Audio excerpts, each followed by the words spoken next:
नमस्कार साथियों, अगर आप भी राजनीति को सिर्फ बयान नहीं बल्कि बदलाव के नज़रिए से समझना चाहते हैं तो आप सही जगह पर हैं। आज हम बात करेंगे उत्तर प्रदेश की राजनीति की, क्योंकि चुनाव आने वाले हैं। उत्तर प्रदेश की राजनीति को अगर एक शब्द में समझना चाहें तो वह शब्द है जाति, और इसी राजनीति के सबसे बड़ा हिस्सा है दलित राजनीति। लेकिन 2027 के चुनाव से पहले कुछ बड़े फेरबदल देखने को मिल रहे हैं। जो राजनीतिक पार्टी एक वक्त दलित राजनीति से दूर रहती थी, आज कांशीराम और अंबेडकर की बात कर रही है। तो सवाल यह है, क्या यूपी में सच में दलित राजनीति बदल रही है या यह सिर्फ एक चुनावी चाल है? आइए इसे एक सरल भाषा में समझते हैं। उत्तर प्रदेश में दलित आबादी करीब 21% है, यानी हर पांचवा वोटर दलित है। अब इतना बड़ा वोट बैंक अगर किसी एक तरफ झुक जाए तो सरकार बन भी सकती है और गिर भी सकती है। इसी बात को ध्यान में रखते हुए हर बड़ी राजनीतिक पार्टी इस दलित वोट बैंक पर नजर बनाए रखती है, और अगर इसको नजरअंदाज किया तो सत्ता से गया। अब आइए समझते हैं इसी दलित राजनीति की पुरानी मॉडल को, यानी कांशीराम जी और बीएसपी मॉडल। यूपी में दलित राजनीति की नींव रखी थी कांशीराम जी ने। उनका साफ सिद्धांत था, राजनीतिक सत्ता के बिना सामाजिक सम्मान नहीं मिल सकता, और इसी सोच से बना बहुजन समाज पार्टी। इस मॉडल की खास बातें थीं, जैसे मजबूत दलित पहचान, प्रतीकों की राजनीति, सत्ता के जरिए सम्मान की लड़ाई।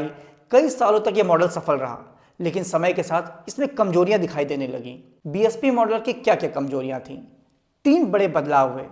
पहला, जो नई पीढ़ी थी, जो आज का दलित युवा था, वो पूछने लगा कि नौकरी कहाँ है, शिक्षा कहाँ है, रोजगार कहाँ है, सम्मान कहाँ है। दूसरा, जमीनी संगठन कमजोर होने लगा, यानी ग्राउंड लेवल पर पकड़ जो पहले थी अब वो नहीं रही। तीसरा, राजनीतिक खालीपन। जब कोई जगह खाली होती है तो राजनीति में उसे भरने कोई न कोई आ ही जाता है। अब समझते हैं बीजेपी की रणनीति में क्या बदलाव हुआ है। पहले भारतीय जनता पार्टी की राजनीति मुख्यतः सवर्ण, ओबीसी और हिंदू नैरेटिव पर टिकी हुई थी, लेकिन अब तस्वीर बदल रही है।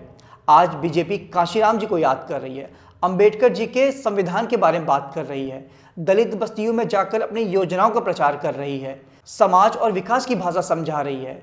और यह बदलाव संयोग नहीं है, यह सोची समझी चुनावी रणनीति है। बीजेपी असल में करना क्या चाहती है?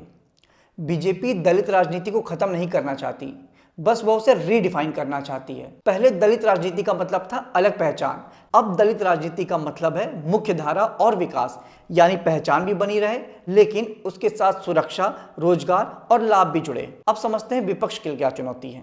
यह बदलाव विपक्ष के लिए बहुत बड़ी चुनौती बन गई है, खासकर बीएसपी और समाजवादी राजनीति करने वालों के लिए।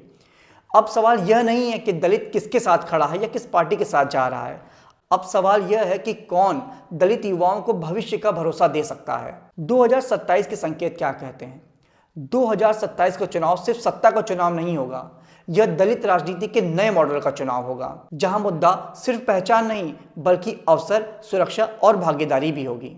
आप क्या सोचते हैं, क्या यूपी में दलित राजनीति वाकई में बदल रही है या सिर्फ ये एक चुनावी चाल है? अपनी राय कमेंट में लिखिए, और ऐसे तथ्य आधारित राजनीतिक विश्लेषण के लिए हमारे चैनल को सब्सक्राइब करें। धन्यवाद।